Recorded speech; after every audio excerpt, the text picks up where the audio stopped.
Last year's Galaxy S7 and S7 Edge were excellent phones, but then washing machines started blowing up, and Note 7 started catching fire, and some goodwill for Samsung dried up. It's not hard to look at the new Galaxy S8 and S8 Plus as the first steps on a road to redemption, and man, what a step these things represent.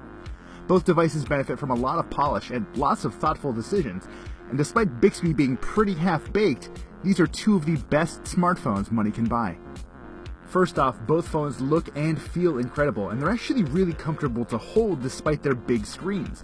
The S8 has a 5.8-inch Super AMOLED display, while the larger S8 Plus has a 6.2-inch screen, and those would normally be recipes for cramped hands. Thing is, these screens stick to an 18.5 by 9 aspect ratio, which makes them a little longer and narrower than you'd expect. These displays, by the way, are excellent. The S8 and S8 Plus both have curved screens, hence the death of the Edge model, and since they're AMOLEDs, you can expect bright, punchy colors and great viewing angles. Out of the box, they're set to run at the equivalent of Full HD. You'll have to dive into settings if you want that maximum 2960 by 1440 crispness. It's a clever move to prolong battery life, and you can even turn down the resolution more to squeeze extra juice out of these things. Oh, and did I mention these devices are still IP68 water and dust resistant? That means the phone can handle a shower, or a stumble into a pool, or in my case, a chilly Thursday afternoon with a couple bottles of wine. Last year we tested the waterproofing on the S7 and S7 Edge with a pitcher of beer, but since Bixby can actually identify wines, we figured, yeah, let's just dunk this thing in some vino. In fact, the S8 and S8 Plus are full of carryovers and modest improvements. The 12-megapixel cameras around the back are awfully similar to the ones on the S7 and S7 Edge, which is only really okay because they were great to start with. Colors were crisp and vivid, and there's a lot of detail to be found thanks to Samsung's improved behind-the-scenes processing.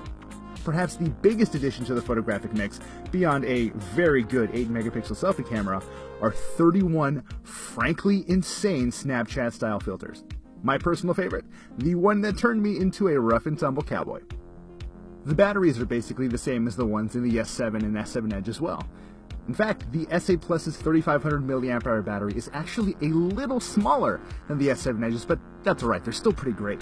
The S8 tends to stick around for about a day and a half to 2 days of use, and the S8 Plus, closer to 2 days, just the way I like it. Other parts of the S8s are markedly different from other Galaxies you might have laying around. As with the Note 7, there's an iris sensor for unlocking phones. It's generally pretty fast, though it doesn't always play nice with glasses like mine, and it sometimes takes a while to get the alignment just right. The traditional home button is gone too, replaced by a pressure-sensitive point on the screen that vibrates when you push it, sort of like the iPhone 7's home button. This means two things. One, the navigation keys are also on screen, so you can finally put them in the correct order. And two, the fingerprint sensor is now on the back next to the camera, which is honestly more annoying than I thought it would be. I just kept smudging the lens whenever I tried to unlock the phone.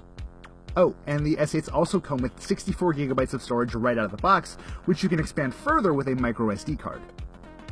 The combination of Qualcomm's new Snapdragon 835 chipset, 4 GB of RAM, and Android 7.0 Nougat mean the S8 and S8 Plus are effortlessly quick machines. None of the apps or games I threw at these phones over a week of testing made them stutter, though you might notice a hiccup or two if you've got a lot, and I mean a lot of stuff going on. All that horsepower is more than welcome, but the experience of using the phone on a regular basis is helped more by changes made to Samsung's custom interface. There are a lot of thoughtful tweaks made here, and it looks a whole lot better than last year's version of TouchWiz. For example, a swipe up or down opens the app launcher, which has a search bar front and center instead of hidden behind another button. Meanwhile, pressing and holding an app opens a pop-up menu that lets you, among other things, instantly uninstall or disable whatever you selected, no dragging app icons around. It saves you a trip into the settings, and it's helpful when ridding your phone of carrier-mandated bloatware like the T-Mobile stuff I have here.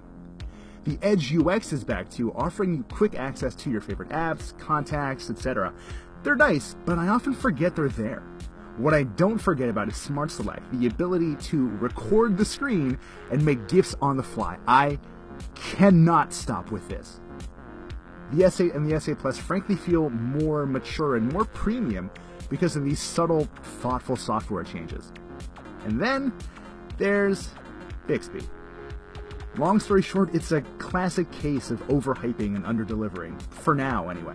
Samsung says you'll eventually be able to use your voice to do anything you can do by touching the screen, but literally none of that is ready yet.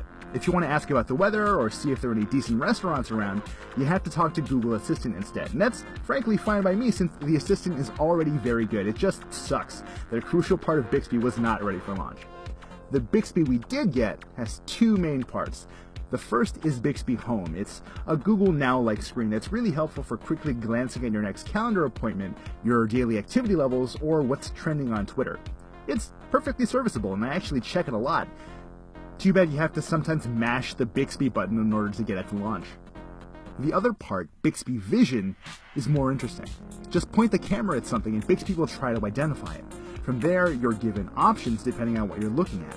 If it's a book, let's say, or some food, Bixby will offer corresponding Amazon links so you can buy it online. Yeah, pick up those juices. Thing is, Bixby can't really wrap its head around brands, so my plan to use it to identify all the cool shoes and bags in New York didn't really work. If it's pointed at a bottle of wine, Bixby uses Vivino to give you a rating and some notes about taste, and no, I'm serious, this is a real thing, and it's somehow the most consistently functional part of the Vision experience. Beyond that, you can point Bixby at signs or text to either extract it for copy and pasting elsewhere, or translating it if it's in another language. That sounds useful, and it would be if Bixby could consistently tell what it was looking at. In an ideal world, you point Bixby at a book and hit a text option. Bixby would then figure out what on the cover is actually text and let you select it so it can spit out a translation based off of that. Sometimes, though, Bixby doesn't acknowledge that there's text you might want to translate or extract, so the text option never appears. And other times, when the option does appear, Bixby doesn't parse all of the text it sees, so you can't translate what you want to translate. I'm still bullish on Bixby, and over time I think it'll grow into a fully fleshed out virtual assistant that's worth relying on, but for now, Bixby needs work, and it needs a lot of it. In the end, Samsung has done some incredible work with the S8 and the S8 Plus. It succeeded in crafting two impeccable devices with a laundry list of features people want and enough polish to make it all feel fresh and intuitive. Bixby's limited functionality and lack of consistency is a real bummer, but in just about every other area, Samsung has outdone itself.